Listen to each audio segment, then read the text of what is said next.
approaching me and putting me on the car with force. Put your hands behind your back now! Get on your stomach now! You're gonna get tased! Where are you hurt at? In my back. In your back? In my stomach. Okay. Where you kicked me and knee. Did you lose consciousness at any point? Yes. I got hit in the face, but I'll be okay after her. She slipped a cuff and punched me in the face. She hit me in the face, but she clocked me in the face. August 6th, 2020, 4:10 a.m. Deputy McDowell with the Solano County Sheriff's Office is stationary in her cruiser when a silver vehicle turns onto the street, then immediately turns around. While there's nothing illegal about this, a quick inspection of the vehicle's front and back plates show them to be unidentical. Based on this information, the deputy is about to perform a stop on the vehicle. Stand by in line with Sacramento. Copy. 245 and 1195 on that vehicle. Our location, the silver Get back in the car, please. Copy, silver. Get back in the car, please. Okay, but get back in the car. Get back in the car now! Get back in the car now! This is a traffic stop. Get back in the car. Get back in the car. Yes, get back in the car. Outside of earshot, the driver, Nakia Porter, tells the officers that she pulled over to switch seats with her father, Mr. Joe Powell, who was in the passenger seat. The pair, as well as Miss Nakia's children in the back seat, were finishing up a long trip on the way back home to Sacramento. The male officer here is Deputy McCampbell, who'd just pulled up to the scene seconds prior. It's unclear why his gun is drawn, but it's ultimately unnecessary as there are no apparent reasons for him to feel threatened. Disobedience isn't a good reason to draw a service weapon, and in some instances, this can be considered an abuse of power given how intimidating a firearm can be, especially to a civilian. You know what? Detain her. Detain her. Put your hands on the back of your head. About to switch drivers. Read me my rights. King 6 starts the third. Ma'am. Put your hands behind your back. Put your hands behind your I back. am not arrested. Arrest. You're being detained. King 6 starts the third. Bless me. They are approaching me and putting me on the car with force. So those that are listening, I am not Yes, arrested. you have two different plates on your vehicle. Two different plates, but you're Yeah. pressing on me. You're not Yeah, but reading you're my not rights listening. or anything. You're not listening. Contrary to media dramatizations of arrests, Miranda rights aren't actually required at the moment of detainment. Miranda rights are only read to a suspect if an officer wishes to ask them potentially incriminating questions regarding a crime. Excuse me. What are you doing? Why are you pulling me away from the car? Going in the back of our patrol car. Excuse me. What are you doing? The scuffle becomes very hazy at this point in the video, but the suspect ends up on the ground with the male officer over top of her. Put your hands behind your back now! Here, Deputy McCampbell makes some kind of jerking motion, which appears to be hitting or kneeing the suspect to get her to submit. We can also see that his hand appears to be tangled in her hair. Court documents would later say that Miss Nakia was punched in the head and stomach, kneed in her back, and her hair was pulled during the altercation. Get on your stomach! Get on your stomach! Get on your stomach!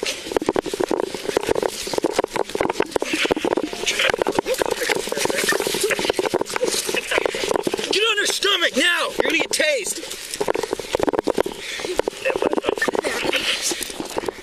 How did she get it open? She slipped it. Double lock.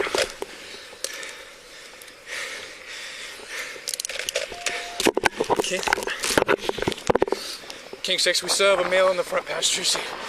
The x-ray is detained, but we still need cover. The x-ray, I believe she's unconscious.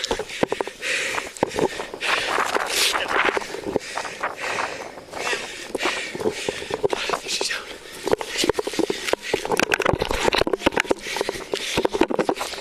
I know. He needs to get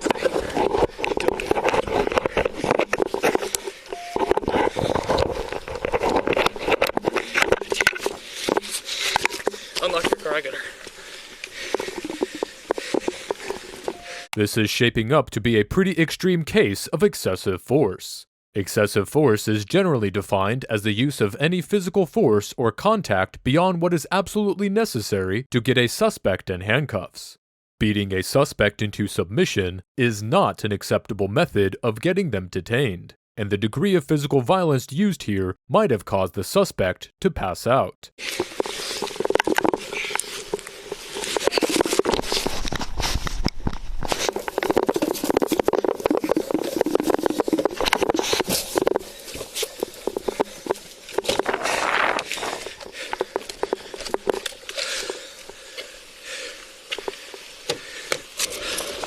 Young man in the car, in the front passenger seat. Open the car door slowly. Put your hands in the air.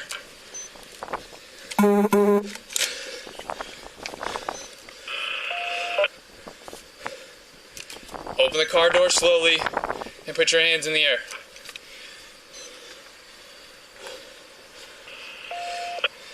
Did you see how many kids were back there? I saw 2. Yeah, I can barely see this pick up. Passenger! Open the door slowly and come out with your hands up! 1 King 6, go ahead. We are facing northbound for incoming units. The passenger is non-compliant. Copy, you're facing northbound and the passenger is not compliant or is compliant? Non. Copy, non-compliant. You in the front passenger seat, let me see both of your hands. Yes, you, I'm talking to you. What I want you to do is open the car door slowly, keeping your hands in the air. 697. 606, I copy. We have an X-ray detained. I'm not sure if she's conscious. She's in the back of this car. Step out and face the front of your car. Slowly. Step out with your hands in the air, facing the front of your car. Keeping your hands on the back of your head.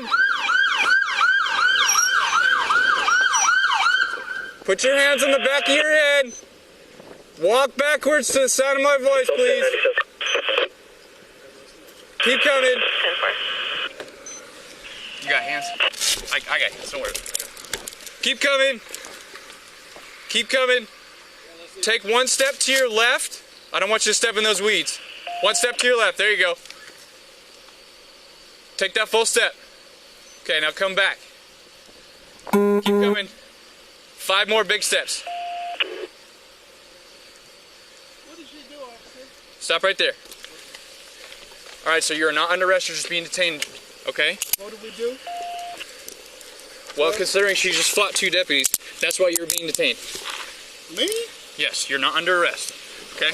Okay, How many so children are in the they back of the got car? children, huh? I know, how many children are in the back? Step back with me. 3. 3 kids? How old are they? Girls. Okay, how old are they? 1's 6, 1's 4, 1's 3. Okay, sounds good. Aaron, is this your car right here? It's my car. Okay, can I get the cage? Yeah, go ahead. Okay, is it open? Yeah. Okay, it's just three J's in there.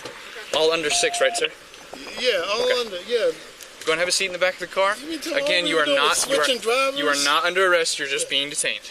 Okay. So just have a seat. We have an ambulance coming to check her out. Oh, Okay. God, dude. That's Intel's finest. That's not a regular. Oh, Watch your foot. No. I ain't never seen that like this. I think it's just J's and they're all under 6. Under 6? Yeah. Oh, jeez.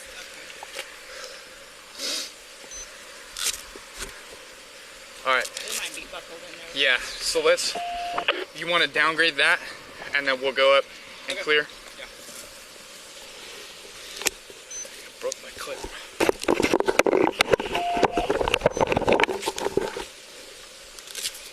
Is this one locked? I want to check on her real quick. She's fine. She's doing something. She's caught. No, she's conscious. Okay. It's remarkable how coldly Deputy McCampbell is behaving towards Miss Nakia. He's openly behaving as if he could care less about her well-being. This is not the role of an officer, as regardless of the circumstances, suspects are expected to be protected and treated with consideration while in police custody. I think all the J's are in the second row in the back, and back farther. Okay. So let's just make sure they're good. If they're good, we can leave them in place. Make sure there's no weapons or anything they can get to. Okay. Cool. I'm gonna keep you lethal, and I'm gonna stay hands-free. Hey kids, it's the police. Hello. Hi. You guys okay? Alrighty. You guys all have seatbelts and stuff? Can you guys stay in here for me, okay? Yeah, there's a Maryland plate up here and a California one in the back. Traffic from Leisure Town Drive. Copy.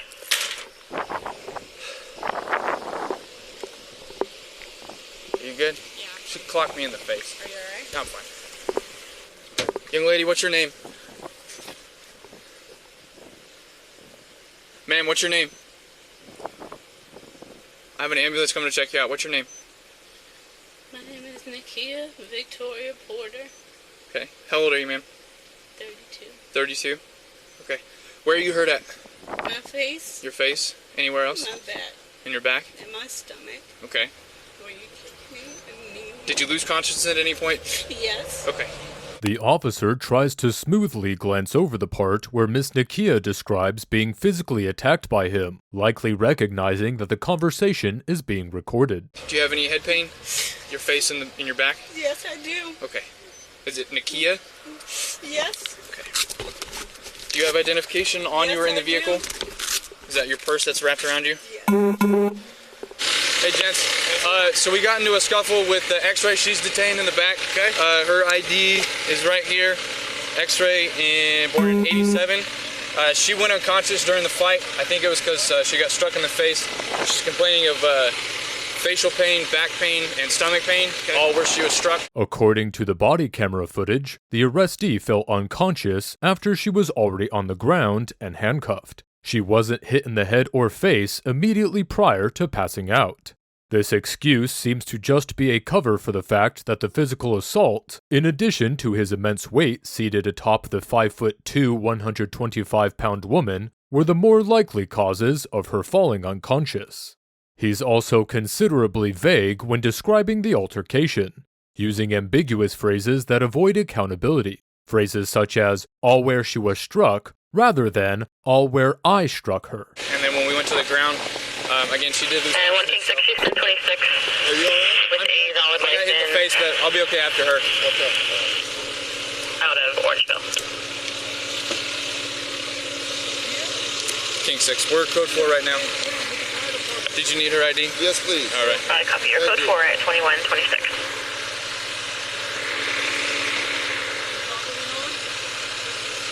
Actually, can you tell me if I got like a cut on my lip or anything, man? My top lip. Let me pull mine. Nope. You look good. You got a little bit of scratch on your neck. Okay. Just right here. Right here. Yeah. Okay. Looks like you got caught with a fingernail. Something. She hit me in the face, but. Nice. Sir, do you need medical attention? No, I'm okay. While just a minute ago the deputy said he was fine, he's now suddenly insisting on being checked for injuries. He makes the arrestee's injuries sound like no big deal, while at the same time going out of his way to emphasize his minor cuts and scrapes and that he was hit in the face. The fact that he keeps repeating this information to anyone who talks to him supports that this is more likely an attempt to convince himself and the other officers that the amount of force used on Miss Nakia was justified by the amount of force she used against him, which simply isn't the truth. Young man, I got your shoes for you. Thank you. Hold on. That was a good look. Do you have a valid driver's license, sir? Yes, Either I out of do. Maryland or out of California? Yes. Okay, cool. Just sit tight for me. We're trying to figure that out. The kids are okay. They're all in the back. I got one of my partners hanging out with them right now, okay?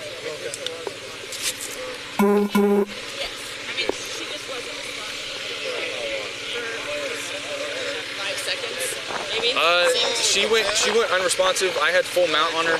She was on her face. She went out.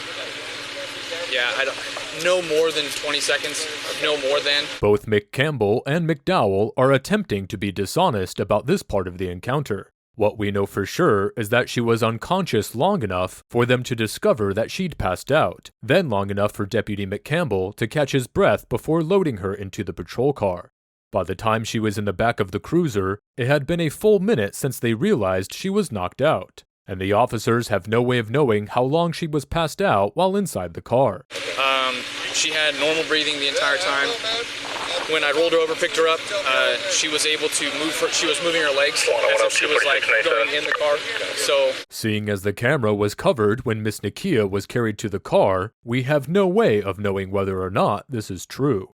However, the arrestee was lying motionless and quiet with her eyes closed, right before she was picked up and hauled to the patrol car, appearing very much unconscious. So there's a visible reason to doubt the claim that she walked to the patrol car. She's saying she recalls the event. She kind of saw stars and was startled when her face hit the ground. That's what she's telling me. So I'm just letting you guys know that it doesn't sound like there was a loss of consciousness. I'm going to ask her if she wants to go to the hospital. Are you guys okay with her being transported by us if she does? She wants to be seen. She does. Okay. Yeah. You guys have any saline or anything to wash my hand off with? Absolutely. Yeah, definitely. Hey, Okay, Blair, or some. can we get some... I just need to wipe my hand off. Oh, sure. Look, You good? Yeah, I'm good for now. I just gotta wash my hand off. She came out, instantly popped out of the car as soon as McDowell turned the lights on. There's a front out-of-state plate and then the rear plate. They flipped around, and then she initiated the traffic stop. As soon as I put it out, she hopped out of the car, was non-compliant, refused to get back in the car, and then turned towards us. And then as soon as we told her to put her hands on the back of her head, she tried to go walk away, and then actually started fighting McDowell. And then that's when we went hands on. She slipped a cuff and punched me in the face. Are you okay? I'm okay. I gotta get my hand washed. I'll take it. This account is also inconsistent with what really happened. To say that Miss Nakia fought Deputy McDowell would be an over-exaggeration. Struggled might be the more appropriate term, as she was simply pulling away from Deputy McDowell at this point in the story. Moreover, Deputy McCampbell is making the wrestling match sound as if it were spontaneously ignited by the suspect after getting into it with McDowell. The officer also keeps several aspects of the story out of the recaps, such as the fact that he was the person who escalated the situation, and rather quickly, before they could gather any information on what was going on.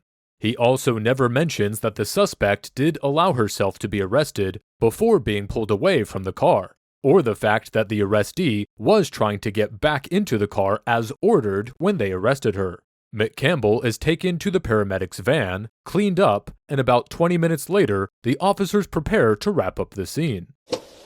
Okay, Mr. Powell, sorry to keep you waiting. We're just trying to figure out everything and make sure that my officer is okay because he got hit and scratched. So, are you going to be okay to be released with the babies and the car? Like, we're not going to tow the car or anything. Like, we're going to take her to the hospital to get medically cleared, but she's under arrest. She's under arrest? Yeah, because she resisted and obstructed and ultimately battered a police officer. So, yeah. Like I told you, it didn't have to be like this. I mean, I saw what I saw. I know. You know, so I'm like, okay. You understand, like, kind of how it all went down, right? I mean, bottom line, I just wish she would have just sat down and let us ID her and make sure that the car was all right, you know? That's it. She was tired. I know. She was getting out of the car, going to the other side. To switch it out so you could drive for a little while. I know. Came up, I saw it, man. I did.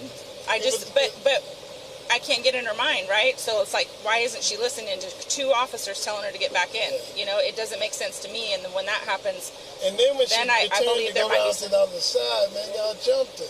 So it's like, why? She should have just stayed where she was. Yeah.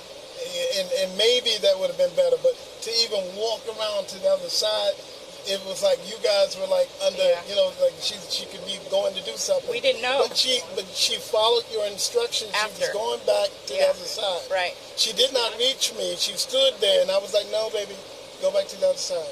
Okay. You know, so I saw what I saw. Yeah. I work with law enforcement. I know. I do what I do. I'm just sorry it happened, you know. Yeah. but we don't like things like This this to is happen. killing So me. yeah, we're gonna get you out. Is this Grandpa? Yeah, this is Grandpa. So come on out, sir. Yeah, let's get him out. Don't make me seem like I'm that old. Well, no, but Well, you said you had the grandbabies it's in there. important because Miss Porter, I'm gonna take you to the hospital now. Okay? Can you hear me? Okay, I'm gonna take you over to the hospital to get you medically cleared. I'm sorry? Yeah, we're just going to make sure that you're okay medically. They're going to check you all out, okay? Yeah, your children are going to stay with your dad. Is that okay? Okay? No, he's coming out right now. He'll be with them in just a second. They're all sitting in the back. They're okay. Miss Nakia is transported to the hospital and then to jail, where she'd stay until the morning. She was originally brought in on a resisting arrest charge, but was never formally charged and released the following morning. The incident would turn into a high-profile lawsuit filed in August of 2021 by Miss Nakia and her father. The lawsuit alleged that the encounter was a racially fueled attack wherein Miss Nakia was arrested for no reason and beaten unconscious. The lawsuit also accuses the officer's sergeant of turning a blind eye to the incident afterward. Miss Nakia would make several public appearances to speak out about what happened and amass a large following of supporters who believe that she deserves justice. Sheriff Ferreira of Solano County, on the other hand, stood by his officers, citing that the suspect slipped out of her handcuffs and punched his deputy in the face, which is what ignited the physical altercation in the first place. As of the date of this video, neither deputies have been reprimanded for Miss Nakia's arrest. In fact, Deputy McDowell was actually promoted to a sergeant in June of 2022. Miss Nakia's lawsuit is still pending.